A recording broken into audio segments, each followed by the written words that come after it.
On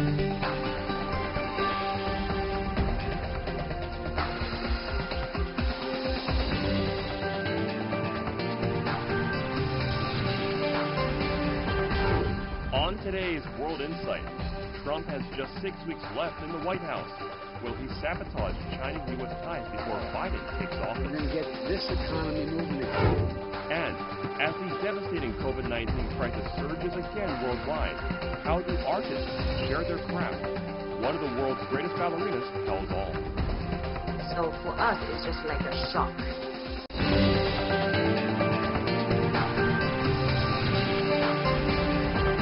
Here is our host, Tian Wei. Hello and welcome to World Insight with me, Tian Wei. The Trump administration is getting tougher on China in a traditionally lame duck time of transition to the next president. Over the past few weeks, the U.S. Secretary of State Mike Pompeo announced the new visa restrictions on Chinese officials. He also said the U.S. had decided to end 5 China-U.S. cultural exchange projects. And according to top U.S. security officials last week, more than 1,000 Chinese researchers have left the United States amid, quote, a crackdown on alleged technology theft. Chinese Foreign Minister Wang Yi said on Monday, Beijing wants to build a healthy and stable relationship with the U.S. He admits, though, ties have faced serious challenges in recent years. But the key word, according to him, is reconstruction. So will the incoming U.S. administration take a more measured, constructive approach to China? Let's talk to our panelists, who are really the people in the know.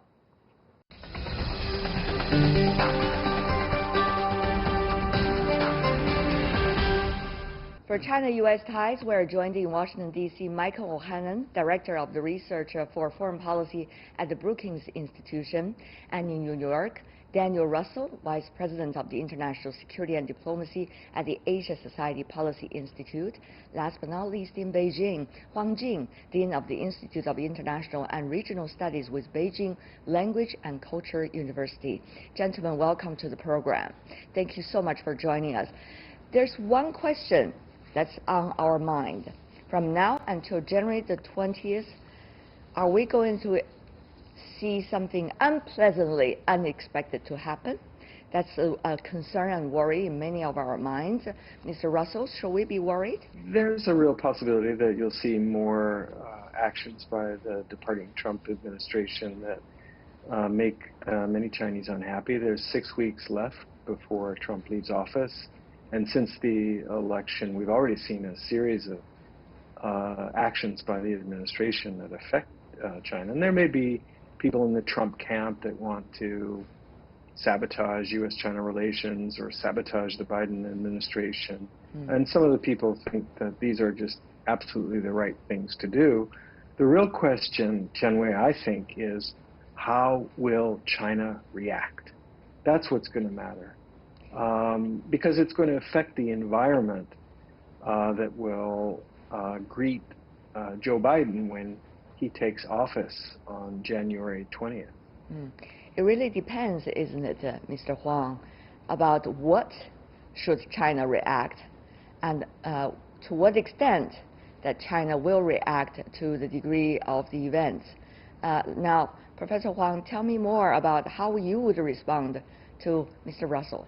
I think that anyone with a rational mind and understanding of American politics will remain calm and not to be taken by whoever try to be provocative in the bilateral relationship. But the problem is that, like the United States, China is not really united. There are different opinions and different stance in terms of U.S.-China relations. So the Chinese leaders, despite all the rationality and understanding of American politics, they will have to respond to some opinions from home. On the other hand, Mr. O'Hanlon, if we assume that the nature of China-U.S. relations have been a bipartisan consensus, then whatever Mr. Trump is doing right now and his administration just before January the 20th would pave for a foundation of what President-elect Biden when he comes into office after January the 20th. In other words, the worse Trump did from now until January the 20th, the more quote-unquote bargaining power President-elect Biden might have, some argue, once he comes into the office when it comes to China-U.S. relations. So it seems to be an interesting tango in a way.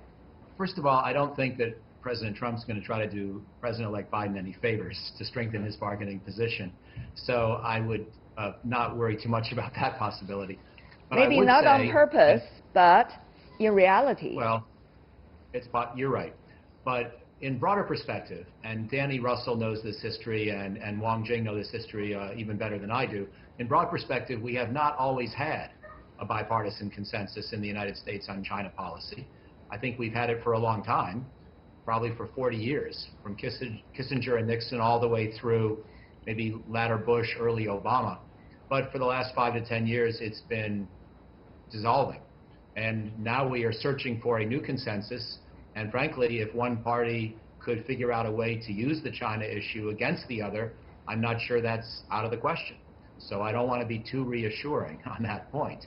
And certainly Donald Trump would be happy at this point, when he's feeling very upset about his electoral defeat, to look for any issues that could vindicate his presidency, or perhaps even prepare him for a re-election effort in 2024, a rematch, if you will, should Joe Biden choose to run then. But let me say one thing of reassurance, which is that when I look around the world at the places where I think Donald Trump might use military force in the next 7 weeks on his way out the door, I do not think of China, and I do not think of Korea. I think primarily of Iran. I think that is the most plausible place where we could see a dramatic American action. I don't see that kind of possibility being nearly as plausible in East Asia. And so if military force is the ultimate thing to worry about, because, you know, issues with trade and diplomacy can be repaired, military actions cannot always be undone. Got your point.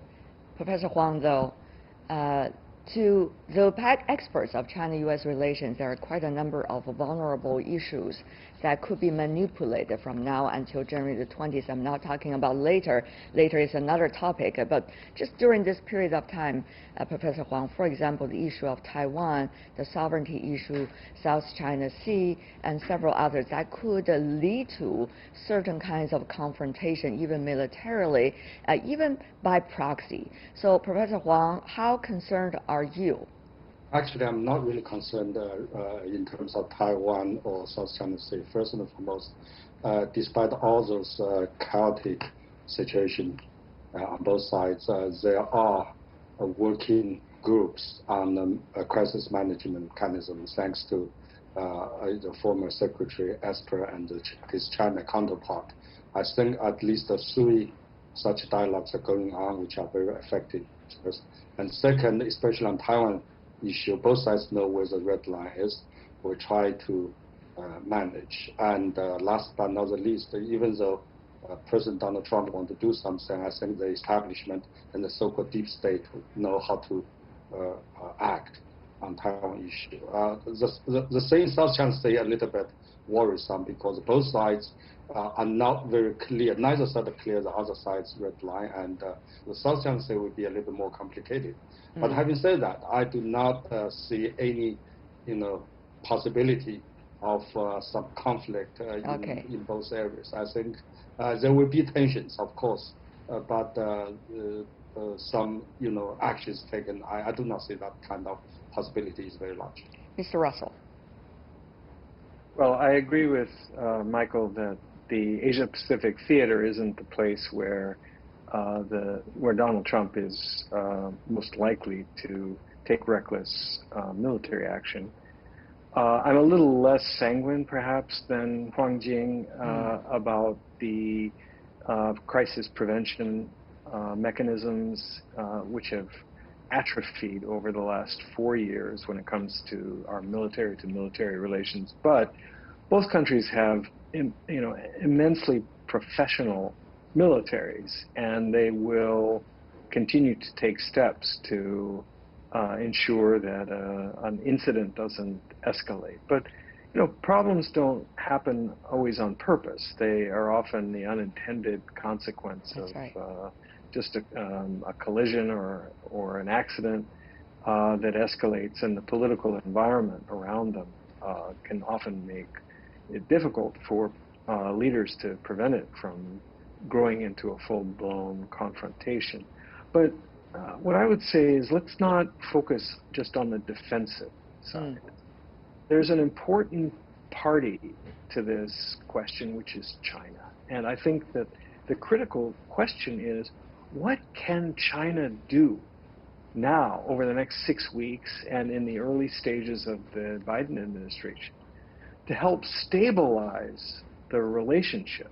I know all of you want to talk about the positive side, but as an expert of the issue. But I have to mention, once again, before January the 20th, there are already several other steps the Trump administration has taken, whether significant or not. For example, the announcement against the Chinese Communist Party members and their relatives are traveling to the United States. As you may know, that number is huge here in China. What would that mean for the, people-to-people relations between the two countries? There are others about so-called technological theft accusations against Chinese Americans and Chinese nationals that are working and studying in the United States. It is not just the Trump administration, but also some of the officials and also key figures likely to related with the incoming administration that are making these accusations. So how further poisoned the atmosphere will have to be for the president-elect to come into the office? We are at a tougher moment in U.S.-China relations, and we're going to have to accept that that will continue even into a Biden administration. And it's an important moment for leadership, for President-elect Biden. He's going to have to find a way to talk to the American people about how we can manage a more complicated relationship with China than we've had in almost 50 years. The good news, in my opinion, is that it's still a much better relationship than we had with China before the Nixon-Kissinger opening. Yeah. It's not fundamentally a relationship of two enemies. Some people may disagree, but I do not think of us as enemies. Last week, I interviewed General Milley, the chairman of the Joint Chiefs of Staff, and he did not describe China as an enemy or even as a likely future adversary. He said, yes, we will compete, and we will compete in many areas. We will cooperate in some. The job of the military is to prevent that competition from becoming hostile or conflictual or violent. And I agree with General Milley. I think we're at a moment where the relationship is just going to be tougher on issues like the one you just mentioned, on intellectual property, on protecting high technology, on issues in the South China Sea, hopefully not on Taiwan, and we'll see what happens there. But I expect that the relationship is going to enter into a new phase. We don't really even have the right terms, the right frame of reference, the right concept to describe what the U.S.-China relationship is becoming. It's going to be different than it's been ever before. But I still am hopeful that we can find a way forward that will allow for competition to occur in some realms, cooperation in others, and prevent conflict above all else. Mr. Russell, once again, you've been working in the field for such a long time. You have many friends and colleagues and people you know well in the policy and the academic circle here in China. So, Mr. Russell, there has been always a debate about how to term it, whether it's competitor or rival, or adversary. This is going to make a huge difference in terms of the approaches and policies. And secondly, since you earlier asked about what China is going to do, Chinese ambassador to the United States, Ambassador Choi Tian-kai, earlier in the talk has been talking about China is willing to work on reopening of the U.S. Embassy subsidiaries in China if conditions are ripe. So there seems to be already some indication what China wants to do.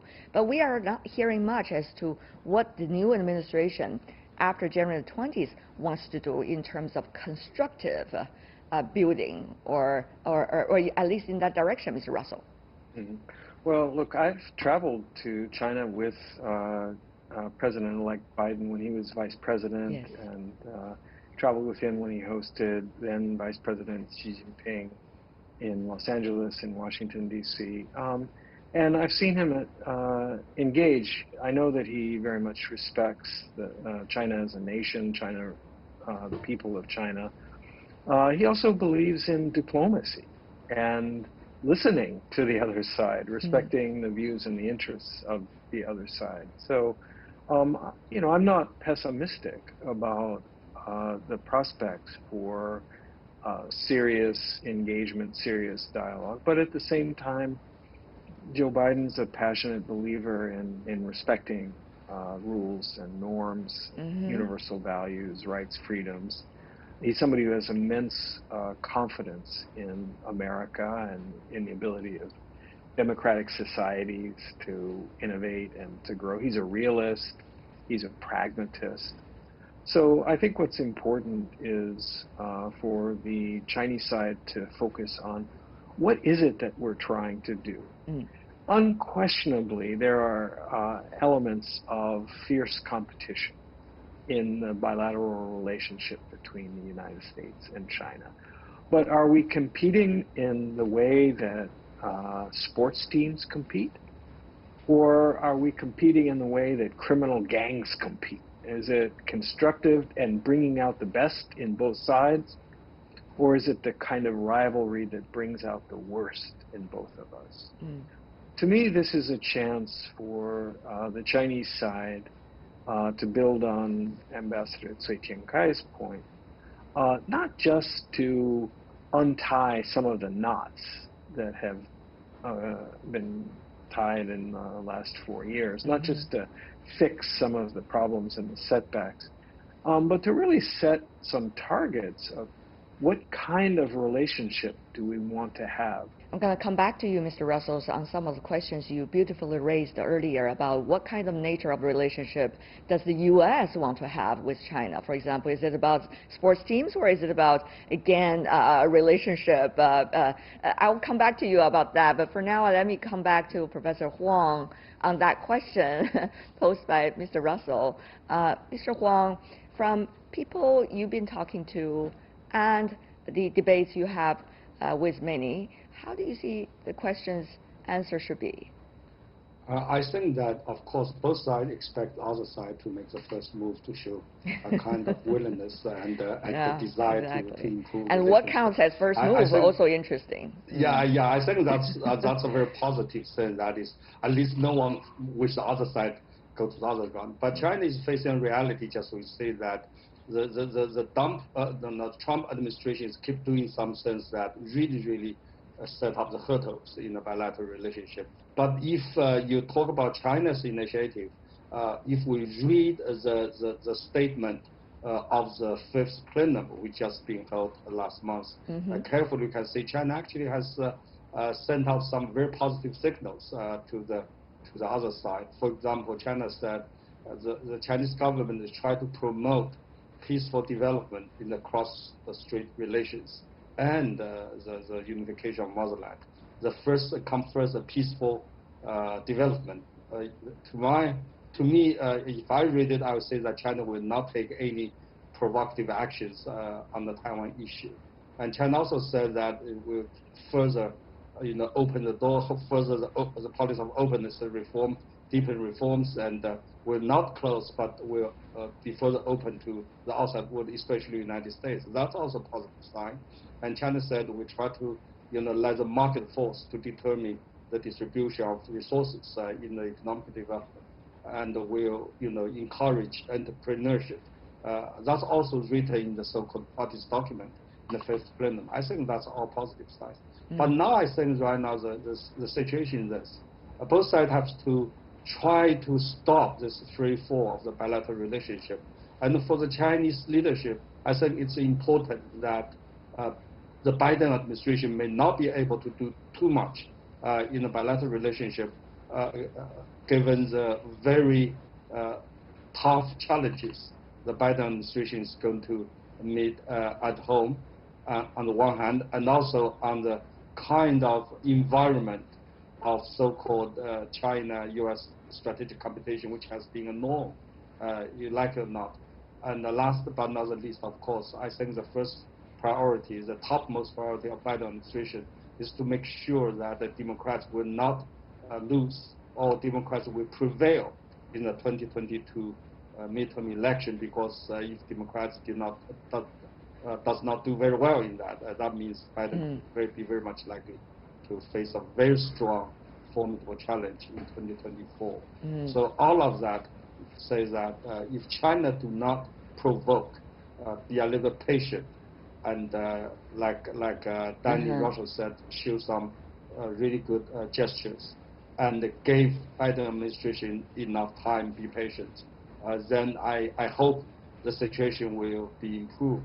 Mr. Russell, unfortunately, after Professor Huang's answer, you have more questions to answer.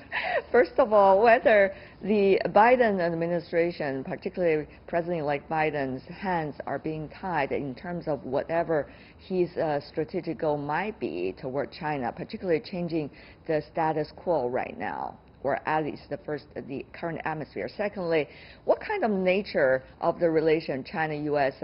Do you think the incoming administration will have in mind? Would they be able to work toward that direction? And thirdly, what would count, do you think, to the Chinese eyes about actions and steps taken by the Biden administration after January the 20th as constructive? I certainly understand that, as Huang Jing indicated, Joe Biden's first order of business is to get America's house back in order. There are a lot of domestic priorities and issues that he needs to deal with, and I suspect that he may think that it's important to get some of these domestic challenges under control before he can really begin to productively engage in foreign policy or engage with China. And I think secondly, in terms of international affairs, that he's made clear that he very much wants to rebuild strained relations with America's closest friends and partners and allies, to unify countries around a common commitment to universal values and rights and freedom. So that's likely to be where he starts. I mean, I know, as I said, from my experience with him, that he respects China and that he is a true believer in diplomacy and negotiation, in constructive compromise. But he's also a pretty formidable competitor who really believes that in a fair playing field, in a fair match, that the United States is pretty close to unbeatable. So the kind of competition I suspect that he wants is competition that is bounded by some rules, so that we're each trying to be better than we were, better than the other, as opposed to trying to block or undercut the other side. So that's also, I think, hopeful indicator. So I think probably from the Chinese perspective, one of the early measures that the Biden administration would be likely to take would be to reestablish some degree of strategic communication. Now, I don't think that dialogue is like penicillin or like the vaccine for coronavirus. It's not going to solve the problems, but it's an important tool. It's been neglected. The U.S. has relied almost exclusively on Twitter for the last 4 years, and that simply doesn't work. The last point is, to your question, undoubtedly there are significant political pressures that the Biden administration faces. There may well be a Republican-led Senate. There's certainly going to be Donald Trump sort of government in exile criticizing him for any positive steps that he might take towards China.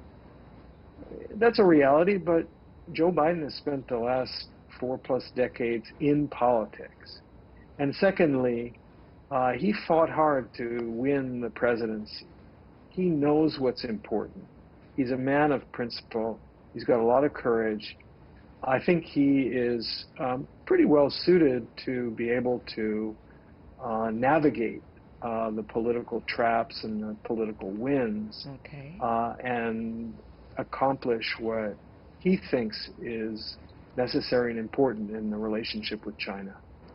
I want to thank the three of you for joining us and providing your insights on this very critical issue as things develop. Thank you so much, Michael Hannon, Daniel Russell, Huang Jing. Really appreciate it, gentlemen. Thank you. Be safe wherever you are.